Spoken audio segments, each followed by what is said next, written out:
नमस्कार। कश्मीर के अंदर नॉन मुस्लिम्स का कत्लेआम चल रहा है। सबको पहले पता लगाया जा रहा है कि ये मुस्लिम है या फिर नॉन मुस्लिम है, और जब ये पता चल रहा है कि ये नॉन मुस्लिम है तो उनको वहीं पे मार दिया जा रहा है। पहले एक गोलगप्पे वाले को मारा गया जो कि बिहार के थे, फिर एक बिजनेसमैन को मारा गया जो कि कश्मीरी पंडित थे, उसके बाद स्कूल में घुस के टीचर को और वहाँ के प्रिंसिपल को भी मार दिया गया। आज हम लोग इसी चीज के ऊपर बात करने वाले हैं और आज हम लोग जानेंगे कि ये लोग आखिर ऐसा कर क्यों रहे हैं।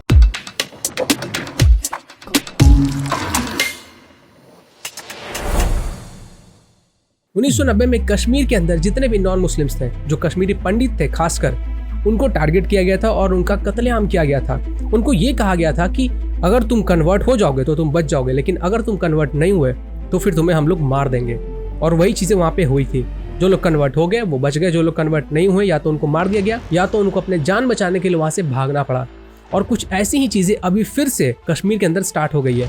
हालांकि 370 हटने के बाद ये जो वायलेंस था वो बहुत ज्यादा कम हो गया था, बहुत कम, अराउंड 50 से 60% वायलेंस कम हो गया था। लेकिन वापस से आतंकवादियों ने वहाँ पे कत्लेआम मचाना शुरू कर दिया है। वो पता कर रहे हैं कि कौन मुस्लिम है कौन नॉन मुस्लिम है, और जब उनको पता चलता है कि ये नॉन मुस्लिम है तो वो उनको मार देते हैं। हम लोग अक्सर बात करते हैं भाईचारे की, जो कि अच्छी बात है, हम सबको मिलजुल कर रहना चाहिए। लेकिन क्या भाईचारा दोनों तरफ से है? मुझे ऐसा नहीं लगता है। आई थिंक ये जो भाईचारा है ना, वो वहीं पे कायम होता है जहाँ पे ये लोग 25 से 30% से कम होते हैं। लेकिन जहाँ पे भी ये लोग 25 से 30% से ऊपर बढ़ते हैं तो वहाँ पे आप सिर्फ और सिर्फ एक चारा बन के रह जाते हो। चाहे आप कश्मीर की बात कर लो, चाहे आप बंगाल की बात कर लो, चाहे आप केरला की बात कर लो, चाहे आप हैदराबाद की बात कर लो, जहाँ पे भी इनका पॉपुलेशन 25 से 30% से ऊपर हुआ है वहाँ पे इन्होंने कत्लेआम मचाया ही है। कश्मीर के हायर सेकेंडरी स्कूल में प्रिंसिपल थी सुपिंदर कौर, और सुपिंदर कौर प्रिंसिपल होने के साथ साथ जितने भी जरूरतमंद मुसलमान हैं उनकी हेल्प करती थी। अपने सैलरी का जो आधा पार्ट होता है उन सब को जरूरतमंद मुसलमानों की हेल्प करने में लगाती थी। यहाँ तक कि उन्होंने एक बच्ची को भी रखा हुआ था, और वो जो बच्ची थी वो अनाथ थी, वो अनाथ मुस्लिम बच्ची थी। उसको वो अपने पास रखती थी। उनको जो भी तौर तरीका होता है, मुसलमानों को जो रहन सहन होता है, जो कल्चर होता है, उसी के अकॉर्डिंग वो उस बच्ची को पाल पोस कर बड़ा कर रही थी।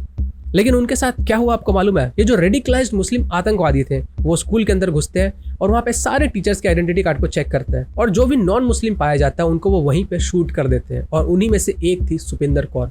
सुपिंदर कौर वहीं की प्रिंसिपल थी। सुपिंदर कौर के साथ साथ एक और वहाँ के स्कूल के टीचर को भी शूट किया गया क्योंकि वो भी नॉन मुस्लिम थे। अब यहाँ पे बात ये आती है कि जिस सुपिंदर कौर ने अपनी पूरी की पूरी जिंदगी जरूरतमंद मुसलमानों की हेल्प करने में लगा दी, एक अनाथ मुस्लिम बच्ची को वो पाल पोस कर बड़ा कर रही थी सारे तौर तरीके के साथ, लेकिन फिर भी उनको क्या मिला? उनको गोली मार दी गई, सिर्फ इसलिए क्योंकि वो नॉन मुस्लिम थी। अब मुझे ये चीज समझ में नहीं आती है कि ठीक है, जो लोग मुसलमानों से घृणा करते हैं, उनसे नफरत करते हैं, उनके साथ मारपीट होती है, कुछ इस तरीके की चीजें होती है तो समझ में आता है। लेकिन जो औरत पूरी की पूरी जिंदगी अपनी मुसलमानों की हेल्प करने में लगा दी, उनके साथ ये होता है। मतलब आप उनकी हेल्प करो, उनके साथ रहो, उनके साथ मिलजुल के रहो, कैसे भी रहो, आपके साथ वही सुलूक होगा जो कि एक काफिर के साथ होता है, क्योंकि आप भी एक काफिर ही हो। और ऐसा मैं नहीं कह रहा हूँ, ऐसा खुद उनके किताब में लिखा हुआ है। और देखो, यहाँ पे मैं कोई भी हेट फैलाने नहीं आया हूँ। मैं नहीं चाहता हूँ कि कोई भी लड़े, क्योंकि कोई भी लड़ाई झगड़ा पसंद नहीं करता है। सब लोग चाहते हैं शांति से रहे। लेकिन अगर सामने वाला आपके साथ ऐसी चीजें कर रहा है तो लोगों को जागरूक करना तो जरूरी है ना। और अगर आज हम आवाज नहीं उठाएंगे तो वो जो कश्मीर में 1990 में हुआ था वही चीज फिर से रिपीट होगा, और उसकी एक झलक देखने को मिल भी रही है। ऑलरेडी 1400 से ज्यादा लोग कश्मीर से जम्मू भाग चुके हैं। एक कश्मीरी पंडित जो कि अभी भी कश्मीर में रहा करते थे, 1990 से लेकर आज तक उन्होंने अपना घर नहीं छोड़ा, ना उन्होंने अपनी दुकान को बंद किया। चाहे कश्मीर के अंदर कितना भी वायलेंस हुआ हो, कितनी भी खून खराबी हुई हो, ना उन्होंने अपना घर छोड़ा, ना उन्होंने अपना बिजनेस छोड़ा, ना ही अपना रिलीजन छोड़ा। लेकिन कुछ दिन पहले उनको भी शूट कर दिया गया। मक्खनलाल बिंदु की जो बेटी थी, उनका एक वीडियो इंटरनेट पे शेयर किया जा रहा है। I'm an associate professor. I've started from zero level. My father started from a bicycle. My brother, he's a famous diabetologist. My mother, she sits on the shop, a female lady. That is what Makhanlal Bindu made us. A Kashmiri Pandit, he will never die. You can just kill the body. And I, being a Hindu, I have read Quran. And Quran says कि ये जो चोला है, ये शरीर का जो चोला है, ये तो बदल जाएगा, लेकिन जो इंसान का स्पिरिट है, उसका जज्बा है, वो कहीं नहीं जाएगा। Makhanlal Bindroo will be alive in the spirit. And Mr. who shot my father dead while he was working, if you have the guts and courage, come in front and have a debate, have a face-to-face debate with us. Then we'll see what you are. जब एक word भी बोलना नहीं आएगा ना, करके ऐसे बैठ जाओगे ना, तब समझ आएगा सिर्फ पत्थर ही मार सकते हो और पीछे से गोलियां ही चला सकते हो तुम लोग। क्या करोगे? एक शरीर उड़ा दिया ना तुमने। उस शरीर ने जिनको पैदा किया है ना, वो मैं हूँ। ये हूँ मैं, मेरे बाप की बेटी। आजा सामने, इतनी औकात है ना, चल भाई आ मेरे सामने और मेरे से बात कर। मैं मक्खन लाल बिंद्रू की कश्मीरी पंडित हिंदू। वीरेंद्र पासवान जो कि बिहार के भागलपुर के रहने वाले थे, वो कश्मीर के अंदर गुपचुप बेचा करते थे, मतलब पानी पूरी बेचा करते थे, लेकिन उनको भी वहां पे मार दिया गया क्योंकि वो नॉन मुस्लिम थे। अभी जो रेडिकलाइज्ड मुस्लिम आतंकवादी है, ये कहते हैं कि हमारे धर्म को इन काफिरों से खतरा है। अरे तुम्हारे धर्म को उस पानी पूरी वाले से क्या खतरा था? वो तुम्हारे धर्म के साथ क्या गलत कर रहा था? और तुम्हारे धर्म को उस सुपिंदर कौर से क्या खतरा था?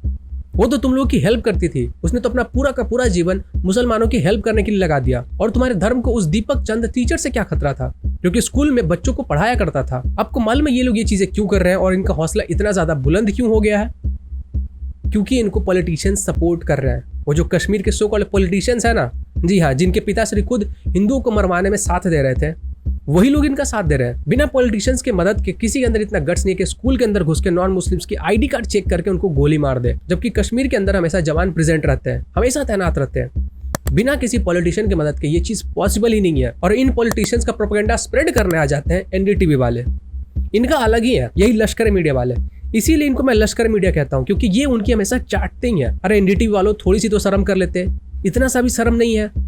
अपने देश के अंदर ये सब चीजें हो रही है, आतंकवादी लोग आके घुस के कॉलेज में टीचर्स को मार दे रहे हैं, लेकिन आप लोगों को प्रोपेगेंडा स्प्रेड करने से फुर्सत ही नहीं मिल रहा और आप हाथ धोने में लगे हुए उनकी। जब इनका शर्म ही खत्म हो चुका है, थोड़ा सा भी इंसानियत नहीं बचा, थोड़ा सा शर्म नहीं बचा इनके अंदर, समझ में नहीं आता कि जब ये लोग सोने जाते होंगे तो इनको नींद कैसे आती होगी, चैन की नींद सो कैसे लेते हैं ये लोग। रवीश चचा और एनडीटीवी वाले, आप ही लोगों से मैं पूछ रहा हूँ, कैसे सो लेते हो यार?